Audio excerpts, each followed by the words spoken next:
తిడుతున్నాడు అంటే వాడు అపవాది చేత శోధించబడుతున్నాడు.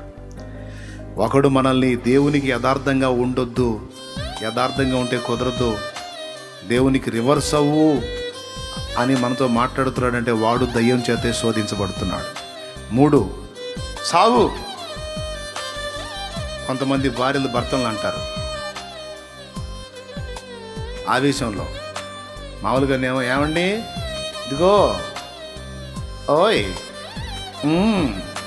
అనేవాళ్ళు ఆవేశంలో రేయ్ దుర్మార్గుడా చావరా, ఏమన్నా చేసుకొని చావురా, దేనికైనా తలబెట్టరా అనరా. అనమాట. అబద్ధాలు ఆడకుండా చెప్పండి, అబద్ధాలు ఆడకుండా చెప్పండి. ఇప్పుడు కాదులే, మారు మనసు పొందకముందు ఎప్పుడన్నా నీ జీవితంలో ఒక్కసారన్నా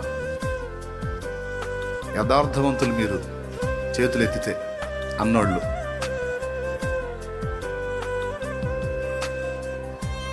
వామ్మో చిన్నగా చేతులన్నీ లెగుతున్నాయిగా. సరే మీరేం టెన్షన్ పడకండి, వాళ్ళ సంగతి తెలుస్తాను దేవునిస్తూ.